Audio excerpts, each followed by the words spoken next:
자, 이번 시간에는 사도행전을 하도록 하겠습니다. 우리가 지난 시간까지 그 사복음서를 이제 공부를 했고, 오늘 사도행전을 시작을 하는데, 그 사도행전은 그 복음서의 그 실전편이다, 이렇게 보시면 됩니다.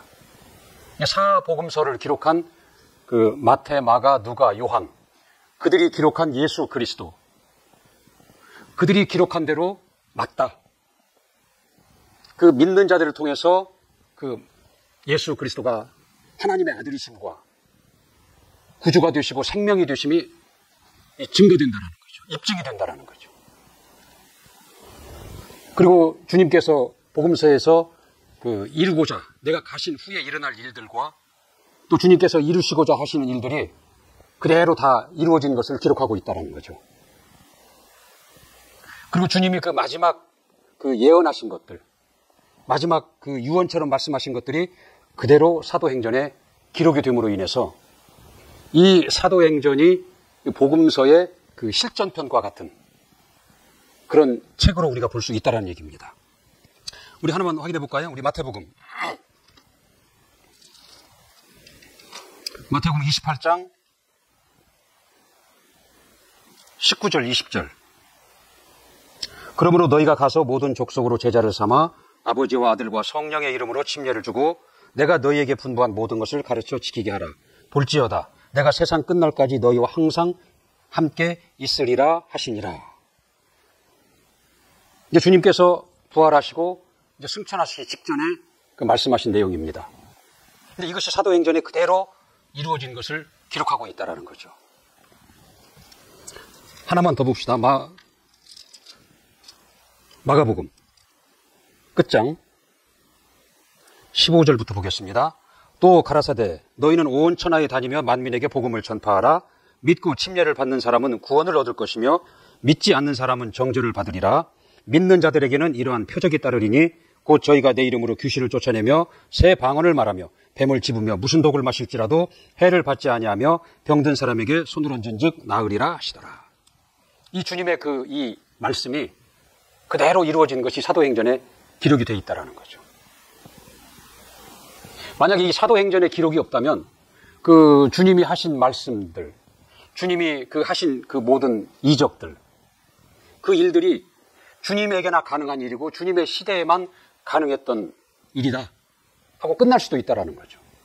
근데 전설적인 일로 그때 그 예수 그리스도라는 사람에 의해서 그런 일들이 있었다 하고 끝나버릴 수가 있다는 거죠. 그러나 이 사도행전이 기록됨으로 인해서 그것이 시간이 그분이 가신 이후에 믿는 자들에게 똑같이 그런 일들이 일어나고 그의 말씀이 입증이 된다는 거죠. 그래서 그것이 전설적인 존재, 예수 그리스도가 전설적인 존재가 아니라 지금도 살아계셔서 함께 역사하시는 그의 말씀대로 함께 역사하시는 하나님이심을 입증할 수 있다는 거죠. 그리고 이 사도행전에 기록이 없다면 그 예수를 믿는 자들에게서 나타나는 주님이 이러한 일들이 믿는 자들에게 있을 것이다 하신 그 예언이, 그 말씀이 이루어질 때 굉장히 혼란스러워할 거라는 거죠. 이건 뭘까? 그리고 그것을 믿는 자들이 있고 믿지 않는 자들이 있고 그 믿지 않는 자들은 그것이 일어난 자들을 향해서 정죄할 거라는 거죠. 이단이다, 잘못됐다, 그렇게 얘기할 수 있다는 거죠. 근데 이 사도행전이 기록됨으로 인해서 그런 일들이, 그 복음서에 기록된 그 일들이 일어날 때 그것이 극히 정상적이다, 그건 당연한 것이다, 이미 주님께서 약속하신 것이다를 확인할 수 있기 때문에 혼란스럽지 않다라는 거죠. 다툼의 여지가 없는 겁니다. 이 사도행전은 그 마가복음을 기록한 그 마가에 의해서 누가복음을 기록한 그 누가에 의해서 기록한 책인데, 이 누가복음과 마찬가지로 이 데오빌로라는 사람에게, 데오빌로 각하에게 쓴 보고서와 같다라는 거죠. 근데 데오빌로라는 사람이 그 예수를 믿기는 믿었는데 확신이 없는 거예요. 그래서 그에게 확신을 심어주기 위해서 예수는 이런 분이시다라는 것을 객관적으로 리포트 형식으로 써서 준 것이 그게 누가복음이다라는 거죠. 그리고 이 사도행전을 이어서 제2차 보고서로 그 데오빌로에게 준 것은 당신이 지금 믿고 있는 그 예수 그리스도가 믿는 자들에게서 이렇게 오늘날에도 그분이 가신 이후에도 이렇게 실상으로 드러나고 나타나고 체험이 된다. 그러니 당신의 믿음을 견고히 해라. 그 믿음이 흔들리지 마라. 이런 메시지를 주고 있는 것이다라는 거죠. 그러니까 오늘날 우리에게도 이 사도행전을, 이 누가복음을 읽고 이어서 이 사도행전을 읽으면 그 내가 알고 있는 복음서 누가복음에서 안 예수 그리스도, 그 예수 그리스도에 대한 그 믿음을 더욱더 확증시켜 준다라는 거죠.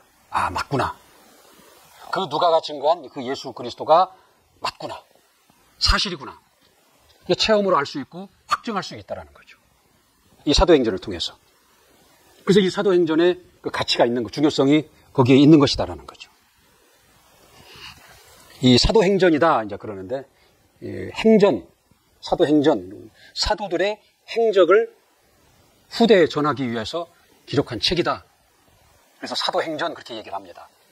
그러니까 우리가 위인전 그러면 그 위대한 사람들의 그 행적을 그 후대에 전하기 위해서 기록한 책을 위인전이다 그러잖아요. 그러듯이 사도행전이다 그러면 그 당시의 사도들의 그 행적을 후대에 전하기 위해서 기록했다. 그래서 사도행전이다 그렇게 이름이 붙여진 것입니다. 그 사도행전 1장 1절 2절에 보면은 데오빌로여 내가 먼저 쓴 글에는, 이게 먼저 쓴 글이라는 건 뭐냐면 그 누가복음을 얘기하는 거죠. 먼저 쓴 글에는 무릇 예수의 행하시며 가르치시기를 시작하신부터 그의 택하신 사도들에게 성령으로 명하시고 승천하신 날까지의 일을 기록하였노라. 거기까지 기록했다라는 거예요. 예수 그리스도의 탄생과 그의 모든 사역과 그의 죽으시고 부활하심까지를 기록했고, 그 다음에 이제 그 다음으로 이어지는 일들을 이 사도행전에서 내가 기록할 것이다 라고 이렇게 시작을 하고 있는 거죠. 누가복음이 예수 그리스도의 그 사역을 다루고 있는 책이라면은 이 사도행전은 사도들의 그 사역을 다루고 있는 책이 이 사도행전입니다.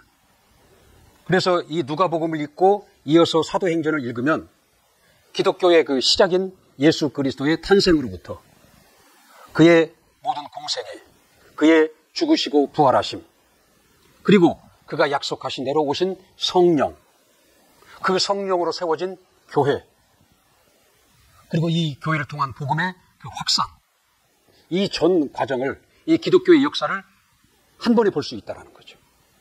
그래서 그렇게 성경을 한번 읽는 것도 굉장히 의미가 있는 것입니다. 복음서에 나와 있는 예수 그리스도를 다시 한번 확증받는다는 거죠. 예수 그리스도, 그가 하나님의 아들이심이 맞구나. 이들의 증거를 볼 때 맞구나. 사실이구나. 그가 구주가 되시고 그가 생명이 되신 것이 맞구나. 이제 확인할 수 있다는 거죠.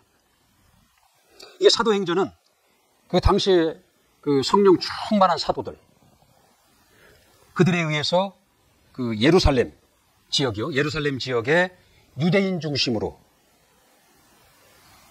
이 복음이 전파되고, 그 다음에 그 인근인 유대와 사마리아 지역으로 복음이 확장되고, 그리고 더 나아가서 당시 세계의 중심인 로마로 이 복음이 전파되는, 그러면서 교회가 세워지는 그 역사를 기록한 책이다라는 거죠.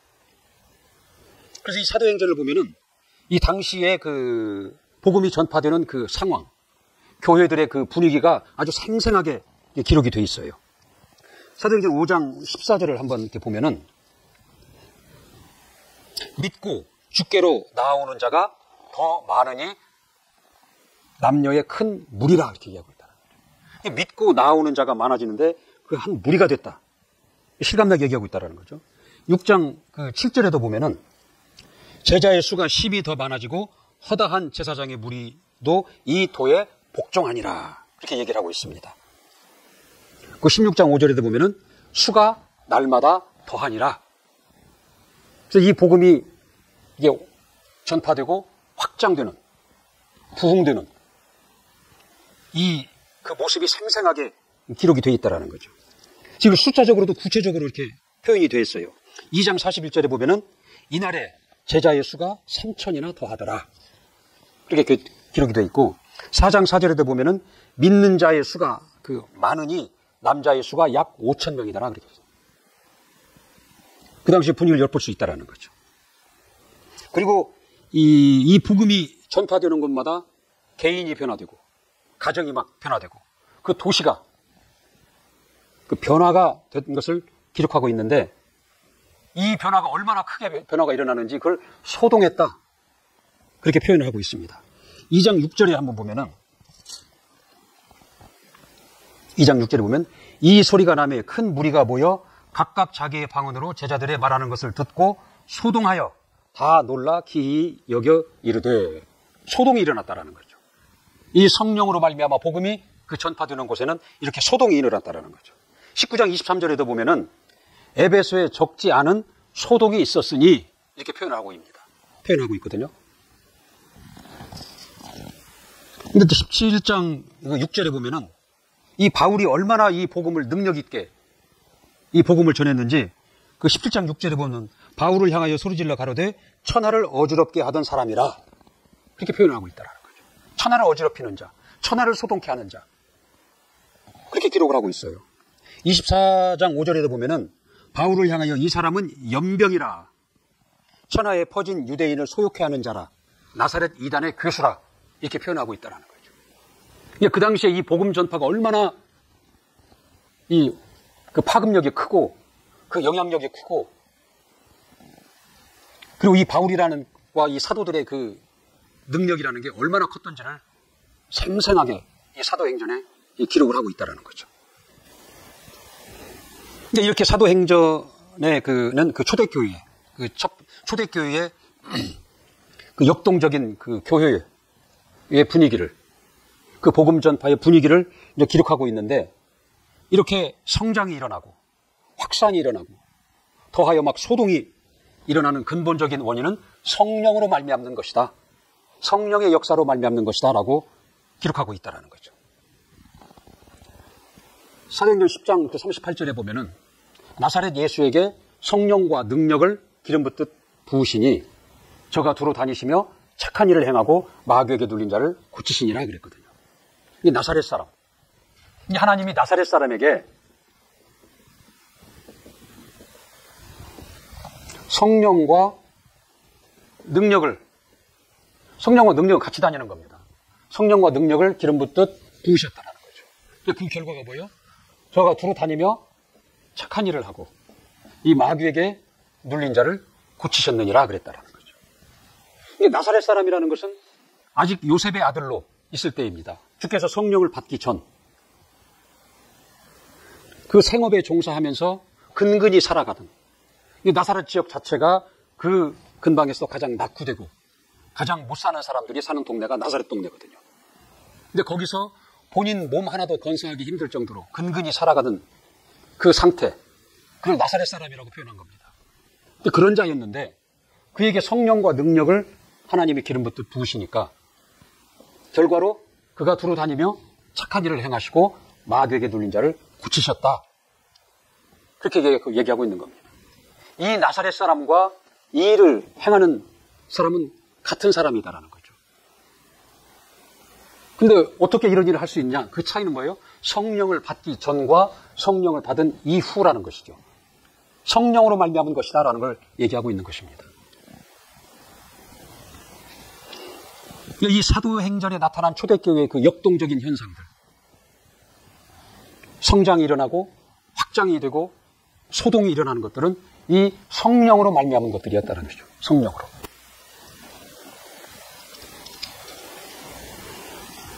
그러니까 예수 그리스도, 그는 그 가시적 존재라는 거죠. 하나님을 눈으로 우리가 확인할 수 있도록 보여주고 나타내신 분이 예수 그리스도시다라는 거죠. 근데 그가 이제 가셔버렸다라는 거죠.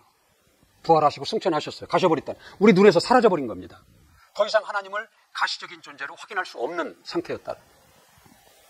그런데 성령이 오셔서 그 하나님을 다시 우리에게 생생하게 하나님의 능력을 알게 하시고 맛보게 하시고 체험케 하신다라는 거죠. 그래서 성령을 가현적 존재, 현자는 그 나타날 현자를 써가지고 가연적 존재다. 그렇게 얘기를 하는 겁니다.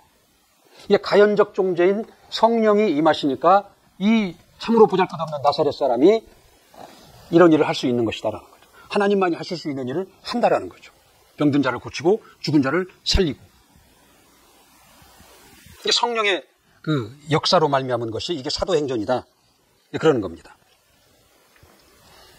3년 동안 예수님과 같이 다녔던 그의 제자들. 이제 고생하면서 같이 동고동락을 했고, 어떻게 하면 예수님에서 가까이 가서 예수님으로 인해서 내가 더 출세하기를 기대하고 따랐던 그 제자들이 예수께서 십자가에 달려 처참하게, 무기력하게 죽고 나니까 이들은 이제 허탈해 하는 겁니다. 기대와 소망을 잃어버리는 거예요. 그리고 이들은 각자 이제 생업으로 돌아가 버립니다. 그리고 심지어 이 사도행전에서 크게 역사하는 이 베드로 같은 자는 그 예수를 자기에게 신변의 위협이 오니까 예수를 부인해 버리잖아요. 이런 자들이었다는 거죠. 근데 이들이 성령을 받으니까 180도 바뀐다는 거죠. 도무지 사람이 할 수 없는 일들을 하기 시작합니다.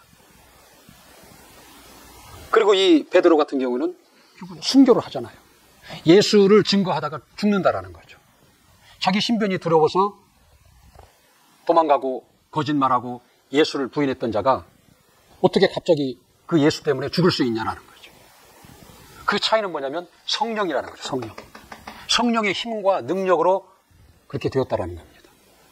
갑자기 그들이 의지가 강해졌고 갑자기 그들이 용감해져서 그런 것이 아니라 성령의 힘과 능력으로 그런 일을 할 수 있었다라는 겁니다. 그래서 이 사도행전을 성령의 역사, 성령 행전이다. 성령의 행적을 기록한 책이다. 성령 행전이다. 그렇게도 표현을 하는 것입니다. 요한복음 7장 그 38절, 39절까지 보면은 나를 믿는 자는 그 배에서 생수의 강이 흘러나리라 하시니 이는 그를 믿는 자가 받을 성령을 가리켜 말씀하신 것이다 그랬거든요.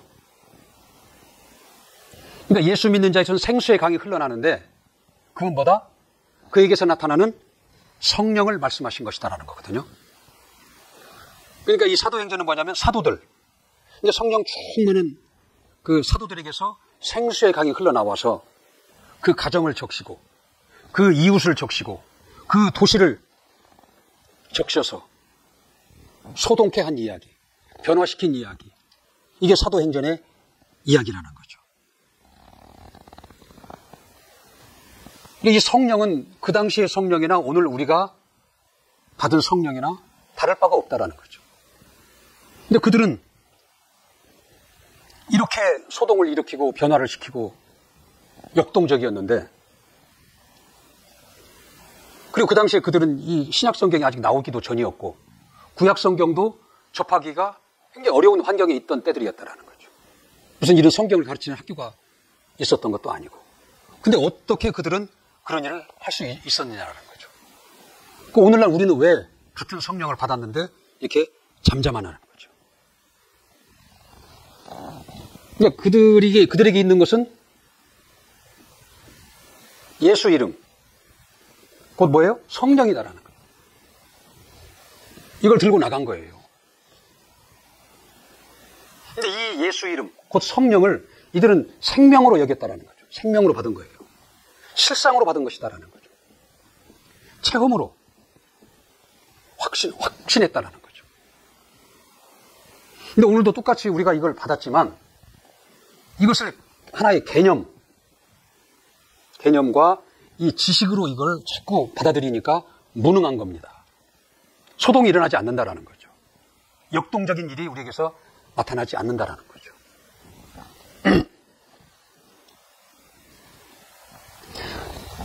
이들이 당시에 이런 일들을 할 수 있었던 것은 이들이 무슨 이런 성경을 배우는 초급반, 중급반, 고급반을 수료하고 특수 제자 훈련을 받아서 그 수료증 가지고 저렇게 한 것이 아니라 예수 이름, 곧 성령으로 한 것이다라는 거죠. 사도행전 3장 6절에 보면 베드로가 가로되 은과 금은 내가 없다라는, 내게 없으나 내게 있는 것으로 내게 주노니 나사렛 예수 이름으로 일어나 걸으라 그랬거든요. 그러니까 일어나 걸었다라는 거죠. 근데 베드로에게 있는 것은 뭐예요? 내게 있는 예수 이름으로 곧 성령으로 내게 주노니 일어나 걸으라 그랬다라는 거죠. 그러니까 이 베드로가 가지고 있는 것과 오늘날 우리가 가지고 있는 것이 같은 거예요. 근데 그에게는 역사가 일어나고 우리에게는 이렇게 잠잠한 것은 그 당시에 그들은 그 예수 이름, 그 성령을 실상으로 받아들이고 그것이 생명으로 그 안에서 역사했던 거예요. 생명의 능력으로 역사했다라는 거죠. 근데 이걸 자꾸 개념으로 받아들이고 그 지식으로 받아들이기 때문에 그것이 오늘날 우리에게서 똑같은 그 능력이 나타나지 않는 것이다라는 거죠. 그 성령을 뭐라고 표현하고 있냐면 그 요한복음 14장 그 17절을 보면은 요한복음 14장 17절을 보면 저는 진리의 영이라 세상은 능히 저를 받지도 못하나니 이는 저를 보지도 못하고 알지도 못함이라. 그러나 너희는 저희를 아나니 저는 너희와 함께 거하시며 또 너희 속에 계시겠습니다. 내 안에 함께 하시고 내 안에 거하신다라는 그 성령을 자꾸 개념으로 받아들이고 지식으로 받아들이니까 무능하다라는 거죠. 이걸 실상으로 받아들이고 인격으로 받아들이고 그 분이 내게서 생명으로 역사하시는 분이다라고 받아들일 때 베드로와 같이 내게 있는 것으로 나사렛 예수 이름으로 명하노니 일어나 걸으라 할 때 그런 이적이 나타난다라는 것이거든요. 그 말라기서 4장 2절에 보면은 내 이름을 경유하는 너희에게는 의로운 해가 떠올라 치료의 광선을 바라리니 외양간에서 나온 송아지와 같이 뛰리라 그랬거든요. 의로운 해, 치료의 광선. 예수 이름 아니에요. 그러니까 그가 그 예수 이름의 영광이 그 빛이 비출 때 고침이 일어나고 해결이 일어나고 눌림에서 벗어나고 그래서 자유를 얻어서 외양간에서 나온 송아지 같이 뛴다라는 것이거든요. 그러니까 우리가 정말 이 예수를, 예수 이름을, 성령을 다 같은 말 아니에요. 실상으로 받아들이고 내게 생명으로 받아들이고 인격으로 정말 받아들여서 그 이름의 영광이 성령의 능력이 우리에게 비추고 역사함으로 인해서 우리 스스로가 그 자유자의 삶을 외양간에서 나온 송아지와 같이 병에서 자유하고 마귀로부터 자유하고 모든 눌림으로 모든 환경으로부터 정말 자유한 외양간에서 나온 송아지와 같이 뛰는 그러한 삶을 먼저 참 살았으면 좋겠어요. 그리고 이 사도행전에 나온 사도들과 당시의 그 믿음의 그 집사들과 같이 내게서 생수의 강이 흘러나와서 내 가정을 변화시키고 내 이웃을 변화시키고 내가 살고 있는 곳을 변화시키고 소동케 하면은 참 얼마나 좋겠는가 하는 그런 생각을 해봅니다. 자, 이 사도행전은 그 역사서예요. 그러니까 그 초대교회에 그 일어났던 일들, 그 당시에 사건들을 기록한 책이다라는 거죠. 교회가 어떻게 세워지고 복음이 어떻게 전파되고 그리고 그 영적인 실상들, 지금까지 드러나지 않았던 영적인 실상들이 드러나고 나타난 것들을 기록한 역사책이다라는 거죠. 그래서 이것을 기록한 것은 뭐냐면 그 후대에 이제 그 교회들의 그 모델을 삼는 겁니다. 기준이 되는 겁니다. 그래서 교회의 모습과 그 복음 전파의 그 모습과 그 다음에 영적인 그 실상들에 대한 하나의 기준, 하나의 모델을 제시하고 있는 것이 이게 그 사도행전의 역사거든요. 이 역사를 이제 기술하는 방법은 연대순으로 쭉 기록하는 방법이 있어요. 그게 또 하나의 방법은 뭐냐면 그 특정한 사건과 인물에게 초점을 맞춘다라는 거죠. 그래서 그를 통해서 역사를 본다라는 거죠. 그러니까 이 후자의 방법은 그 사건이나 사람 몇 개의 창을 만들어 놓고 그 창을 통해서 그 역사를 본다는 거죠. 사도행전은 그런 방식으로 기록된 그 역사예요. 이게 사도들의 행적, 그 중에서도 베드로와 바울을 집중적으로 보고 있다는 거죠. 그렇다고 베드로와 바울의 그 인생을, 그들의 그 삶을 기록한 것이 아니라 그 말씀에 순종하고 성령에 사로잡힌 그들을 창으로 삼아서 그들을 통해서 교회가 어떻게 세워지고 복음이 어떻게 전파되고 그 초대교회가 어떻게 형성이 되고 어떤 성도들의 삶을 살았는가를 기록하고 있다는 거죠. 그래서 이 사도행전의 그 전체 그 구조를 한번 보면은 사도행전 1장 그 8절이 이 사도행전의 목차예요. 그리고 사도행전의 요약이다라는 거죠. 1장 8절을 보면 오직 성령이 너희에게 임하시면 너희가 권능을 받고 예루살렘과 온 유대와 사마리아와 땅끝까지 이르러 내 증인이 되리라 하시니라. 이게 목차라는 거죠. 먼저 성령이 임하시어서 권능을 받고 그 다음에 예루살렘에 그 다음에 온 유대와 사마리아 그 다음에 땅끝까지 이르러 이 복음이 전파되는 내용을 기록한 것이 이게 사도행전이라는 거죠. 처음에 이제 그 교회가 세워지는 것부터 시작이 되는 거죠. 이게 주님께서 이제 승천하시기 직전에 당부를 하시잖아요. 너희가 성령을 받기 전에는 떠나지 마라. 그래서 그들이 주님의 그 말씀을 쫓아서 120여 명이 그 마가의 다락방에서 성령 받기를 기도했다라는 거죠.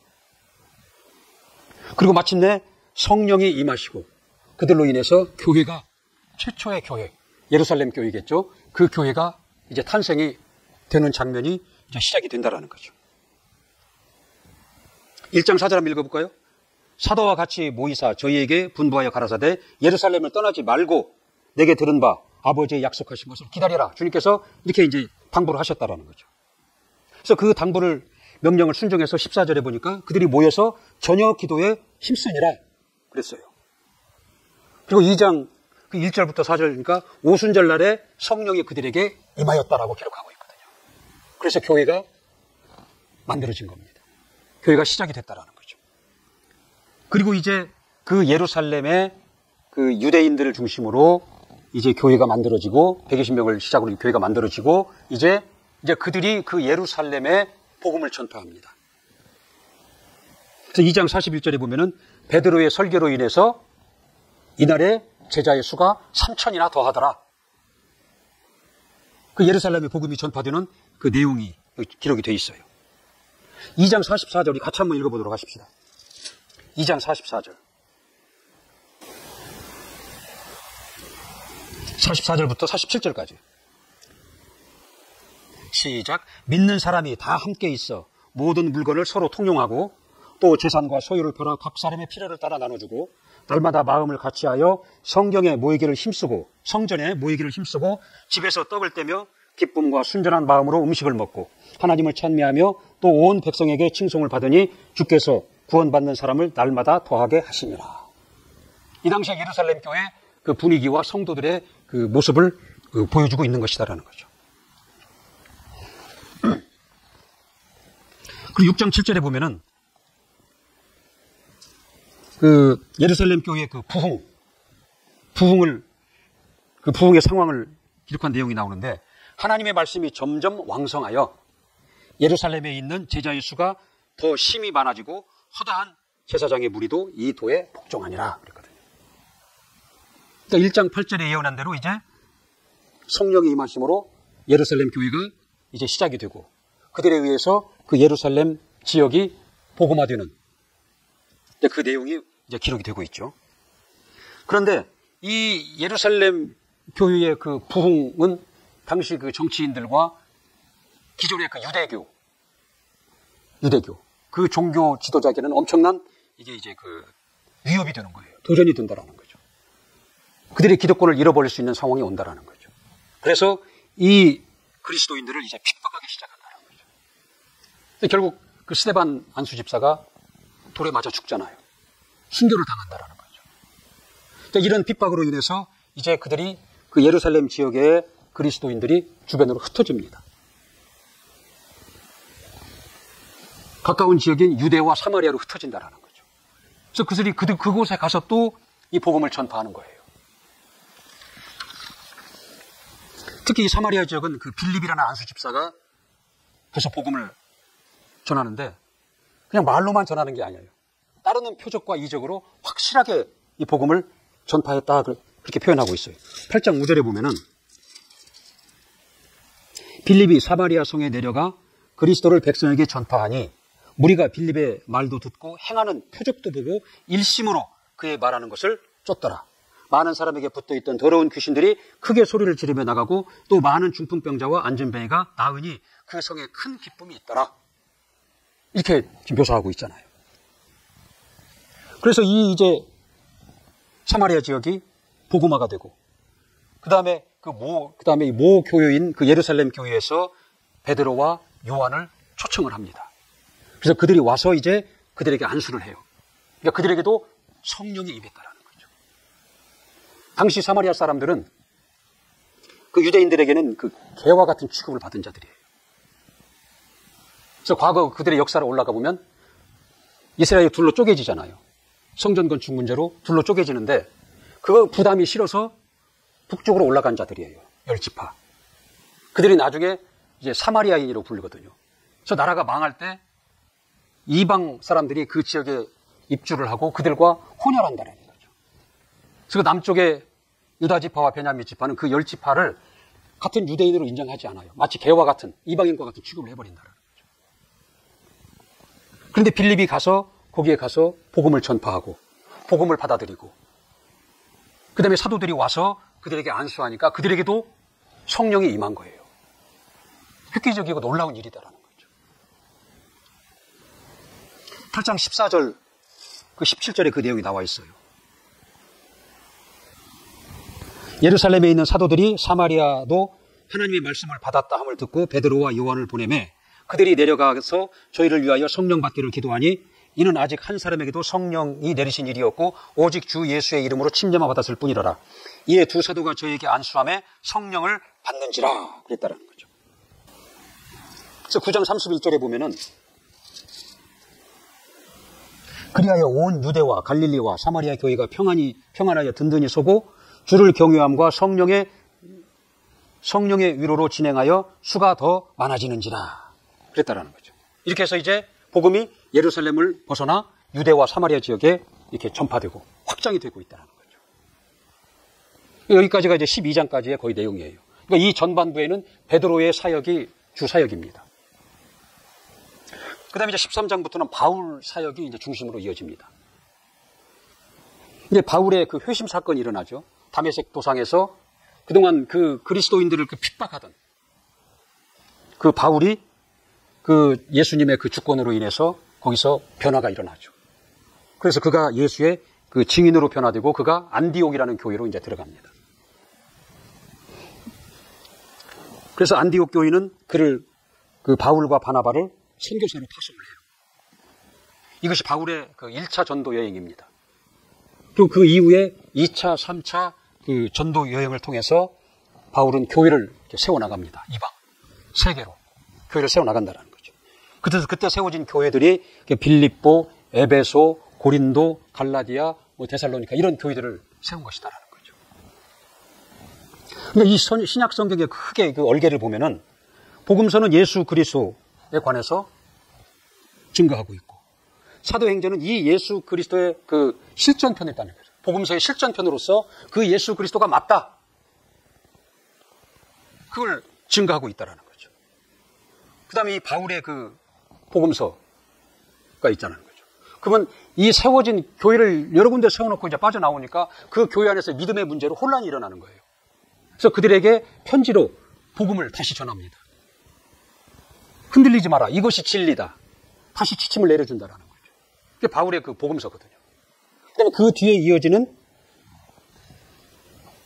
빌립보서, 골로새서, 데살로니가, 전후서 이런 책들은 뭐냐면 그 교회에 문제가 발생을 해요. 그럼 그 문제에 대한 지침서를 내려주는 것이 이게 뒤에 그 서신서라는 거죠. 이런 구조로 이 신약 성경이 이게 구조가 되어 있는 거예요. 이 바울은 이제 3차 전도여행을 하면서 많은 교회를 세우고 이제는 그 예루살렘 교회가 그때 그 경제적으로 어려움을 당했다는 소식을 듣고 그 세운 교회로부터 헌금을 가지고 예루살렘 교회를 향해서 예루살렘으로 가잖아요. 근데 거기에 가서 이제 재판을, 그동안의 그 유대교 종교 지도자들에게 종교 재판을 받는다라는 거죠. 근데 바울은 로마 시민권자였기 때문에 로마에 가서 재판을 받는 게 맞거든요. 그래서 그가 다시 이제 온갖 역경을 뚫고 로마로 갑니다. 그 로마에서 2년 동안 그 재판을 받기 전 대기 중에 거기서 로마에서 복음을 전파하는 이야기. 그렇게 사도행전이 딱 마무리로 끝나버린다는 거죠. 사도행전은 뭔가 결론이 딱 맺어지지 않고 그냥 끝나요. 사도행전 맨 끝절을 보면은 30절부터 한번 볼까요? 28장 30절. 바울이 온 이태 2년이잖아요, 이게요. 자기 셋집에 유하며 자기에게 오는 사람을 다 영접하고 담대히 하나님의 나라를 전파하며 주 예수 그리스도에 관한 것을 가르치되 그 많은 사람이 없더라. 이렇게 그냥 끝나버린다라는 거죠. 그럼 바울이 재판을 받으러 갔는데 재판에서 어떠한 결과가 나왔는지, 그 재판을 대기하는 중에 2년 동안의 복음을 전했는데 그 복음에 대한 그 로마 사람들의 반응이 어떠했는지, 그 이후에 어떤 일들이 일어났는지, 이거에 대한 내용이 없다라는 거죠. 그러니까 마치 2부를 기대하라는 것 같이 예고하듯이 그냥 맞춰버린다라는 거죠. 이건 뭐냐면 이 초대교회에 시작된 이 복음 전파, 이 복음 전파가 여기로 마무리되어 있지 않고, 이 바울로서 마무리되어 있지 않고 이제 후대 교회, 이어지는 교회들로 이어져야 한다는 것을 암시하고 있다는 거죠. 그래서 성령의 역사가 계속 나타나서 초대교회의 사도들과 그 집사들이 그리했던 것처럼 이제는 순종하고 도전하는 자들을 통해서 이 사도행전 29장, 30장, 31장 계속 이어져서 이 사도행전이 계속 이어져야 된다. 기록되어져야 된다. 그런 의미가 있는 것입니다. 그래서 마무리가 되지 않고 이렇게 끝난다라는 거죠. 자, 주님은 이제 부활하시고 승천하셔서 계시지 않습니다. 그러나 이 땅에 주님의 몸으로서 교회를 세우신 거예요. 이 교회는 주님의 몸이라 에베소서 1장 23절에 보면 그렇습니다. 주님의 몸이라는 겁니다. 그리고 1장 25절에 보면은 5장 23절에 보면은 그 교회의 머리는 주님이다라는 거예요. 그러니까 우리가 교회에 속해 있죠. 이 교회 각 사람 하나하나는 지체가 되고 그 지체가 모여서 교회를 이루고 그 교회의 머리는 예수님이 머리다라는 거죠. 그래서 예수님은 이 교회를 통해서, 자기의 몸인 교회를 통해서 자신을 드러내시고 자신을 나타내시고 교회를 통해서 복을 주시고 생명을 주시고 하나님의 하나님 되심을 드러내고 나타내신다라는 거죠. 그러니까 이 교회가 주님의 몸이기에 교회를 사랑하는 자는 주님을 사랑하는 것이고 이 교회를 핍박하는 자는 주님을 핍박하는 거예요. 그리고 이 교회는 에베소 1장 20절에 보니까 만물을 충만케 하는 자의 충만이라 그랬거든요. 우리는 누구나 다 충만의 복을 받기를 원합니다. 이 충만이 있는 곳이 교회라는 것이죠. 그래서 교회와 나와의 관계가 잘 이루어지고 막힘이 없을 때 우리는 그 교회로부터 오는 충만의 복을 제한 없이 받을 수 있는 거예요.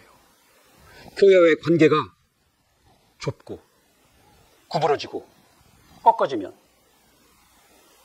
교회로부터 오는 그 충만을 우리가 받아들이는데 한계가 있다는 거죠. 그래서 교회 생활이 아름다워야 된다는 거죠. 그래서 교회와 틈이 없어야 되고 교회와 나와의 대로가 항상 열려 있어야 된다는 겁니다. 이 사도행전에서는 이제 하나님의 그 복음서에서 예언한 일들을 그대로 이루어지는 것을 이제 보여주고 있는데 특징이 있어요. 사람을 사용하신다는 거죠. 사도행전에 많은 인물들이 등장하잖아요. 그들을 통해서 그 일을 이루어 가신다는 거죠. 그리고 그들에게 성령과 능력을 주셔서 그 힘으로 그 일을 하게 하신다는 거죠. 그리고 말씀과 기도를 통해서 그 일을 감당하게 하신다는 겁니다. 그러니까 내가 하나님 보시기에 합당한 합당한 자유, 기도와 말씀으로, 성령으로 충만하다면 이 당시에 하나님께서 이들을 불러서 이런 일들을 행하게 하시고 교회가 세워지고 복음이 전파되고 주변을 변화시키고 소동케 하신 것과 같이 오늘날 나에게도, 나도 그와 같은 일을 할 수 있다라는 것이죠. 그러니까 오늘날 내가